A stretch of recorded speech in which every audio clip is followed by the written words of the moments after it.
ওই সাত সাগরের জল আমি পান করবো না, মানে দুই সাগরের জল আমি পান করবো। দুই সাগরের জল পান করবো, উপসাগর আর মহাসাগর, আর এই দুই সাগর করবো আমি পান।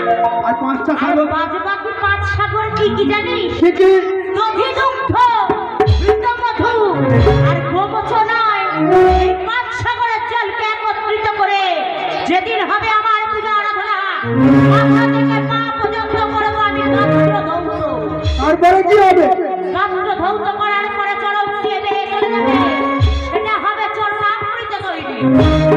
এই জন্মামিত দিয়ে কি হবে? কি হবে জানিস? কি হবে? ওরা যে কেউ পাবে কেউ পাবে না রে, কেউ পাবে কেউ পাবে না রে। মাসকালের চরণামৃত কেউ পাবে কেউ পাবে না রে। কেউ পাবে আর কেউ পাবে না। বেশ, এখানেই শেষ। অবিরা একটু মুখশুদ্ধি দিবি না বাবা? মুখশুদ্ধি, মুখশুদ্ধির জন্য আছে গ্রহার তাম্বুল। ওই গুয়া তাম্বুল তোর এই মত্তের নরনারীদের জন্য। তাহলে তোমার মুখশুদ্ধি করার জন্য কি দিতে হবে? আমার মুখশুদ্ধিতে লাগবে গুনে গুনে 50টা মহিষের কাঁচা রক্ত।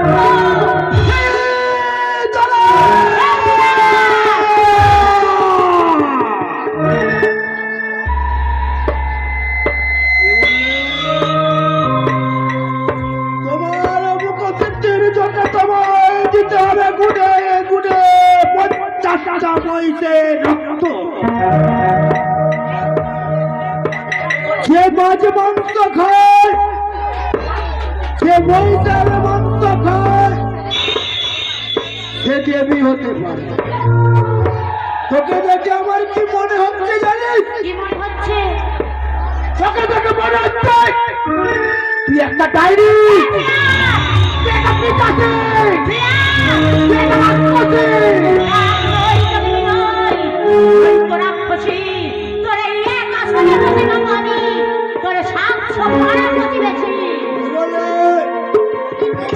আমার একটা আসরে বছর ধরে স্বাস্থ্য পরামতি গতি কবে? সত্য বিরাট সত্য। বলো তো স্বাস্থ্য পরামতি গতি কব? তুই যদি পূজা না দিস, তোর হাতি সালে হাতি, ঘোড়া সালে ঘোড়া, নবলক্ষ ধেনু, বামন পাড়ায় বামন খাবো, নাপিত পাড়ায় নাপিত খাবো, পাখি পাড়ায় পাখি খাবো, কামার পাড়ায় কামার খাবো, ছেলে পাড়ায় ছেলে খাবো, বুঝি পাড়ায় বুঝি খাবো, ক্যান্ডা পাড়ায় ক্যান্ডা খাবো, বৈদ্য পাড়ায় বৈদ্য খাবো, নুলে পাড়ায় নুলে খাবো। আর বসেছে তোর এই সাদা সাম্রাজ্যটাকে পূজার পরিবর্তে মুখগহ্বর মাঝে চিবিয়ে চিবিয়ে ভক্ষণ করবো। এখনো বলছি বিরাট ভালো থাকবো, আমার চন্দ্র ভক্তির পূজা নেই।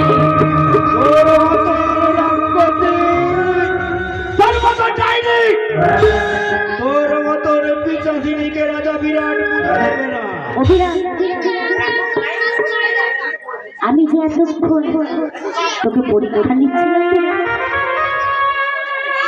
এত কিছু লাগে না আমার পূজার উপকরণ। স্বর্ণকার সোনা যাচাইকারী কিভাবে জানিস বিরাট? কষ্টি পাথরের উপরে সোনাটাকে ঘষে দেখে সোনাটা খাঁটি সোনা। আজ রাতের দ্বিতীয় প্রহরে তোর শয়নকক্ষে এসেছি তোর মা হতে। সত্যি আমার সন্তান হতে পারবি কিনা সেটা যে এতক্ষণ আমি পরীক্ষা করছিলাম।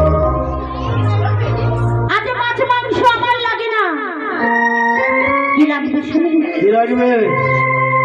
একটা বেল পাতা দিয়ে আমায় মা বলে ডাকবি না। কি বললে? একটা বেল পাতা দিয়ে তোমায় মা বলে ডাকতাম? সত্যবিরা ওই বেল পাতা আমি কার পূজা করি জানো? কার পূজা করি? ওই বেল পাতা আমি পূজা করি আমার আরাধ্য দেবতা পিনাকি মহেশ্বরের। আর ওই পিনাকি মহেশ্বরী হচ্ছে আমার খুল্লতা বোন। ওই পিনাকি মহেশ্বর তোমার খুল্লতা তো, তথাপি আমি তোমার বেল পাতা দিয়ে পূজা দিতে পারবো। দু ফোঁটা গঙ্গা বাড়ি দিয়ে আমায় মা বলে ডাক। ওই গঙ্গা জল দিয়ে আমার আরাধ্য দেবতার স্নান করা, ওই গঙ্গা জলে আমি তোর পূজা দেব। একটা পঞ্চমুখী রাঙা জবা দিয়ে আমায় মা বলে ডাক। পঞ্চমুখী রাঙা জবা দিয়ে আমার মাতা পার্বতীর পূজা হয়। মাতা মা কালীর পূজা করি আমি। এই পঞ্চমুখী জবা আমি তোকে দেব না। তাহলে তোর ওই মুখে আমায় মা বলে ডাক। এই মুখে যে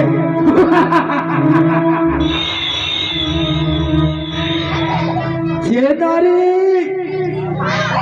যে দেবীর আজ মাংস খায় সেই রাক্ষসীকে রাজা বিরাট যাবে না পূজা। বারবার বলছিস রাক্ষসী খক্ষসী ডাকিনী যোগিনী তার ছল বিরাট তোর হাতে ছলে বলে করে কৌশলে আমি পূজা নিয়েই ছাড়বো। দেখ বিরাট দেখ করে কিভাবে তোর হাত থেকে আমি পূজা নিই। রাজার অংশের যোগ্য স্থানে শুক্র হতে জন্ম হয়েছিল, বিধি নাম দিয়েছিল দর্শন করা মানছে সর্বপ্রথম দেবী ধূমাবতী।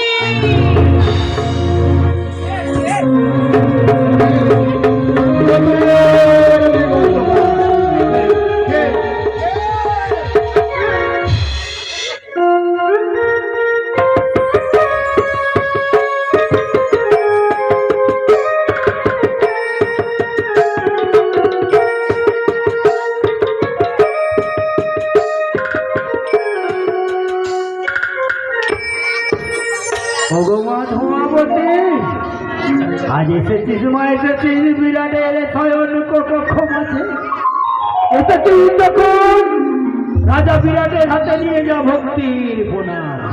ও ধূমাবতী নমো নমঃ, ও ধূমাবতী নমো নমঃ, ও ধূমাবতী নমো নমঃ। প্রত্যেক মায়েদের কাছে বলছি, এখন এক একটা করে মায়ের রূপ দেখানো হবে, সবাই মিলে একটু শঙ্করধ্বনি উলুধ্বনি করবেন।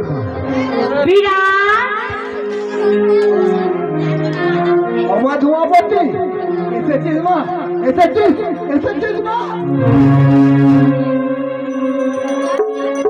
তাই গেল সেই ধূমাবতী, আমি সেই ধূমাবতী, তুই সেই ধূমাবতী। আমি সেই দেবী শীতলা। এখনো বলছি বিরাট আমায় মা বলে না।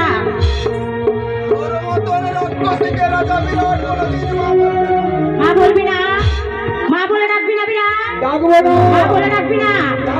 বিরাট দেখ, সমুদ্র মন্থন কালে করল বীজ থেকে উঠেছিলাম সর্বপ্রথম সেই রূপ নিয়ে দর্শন করা মাঝে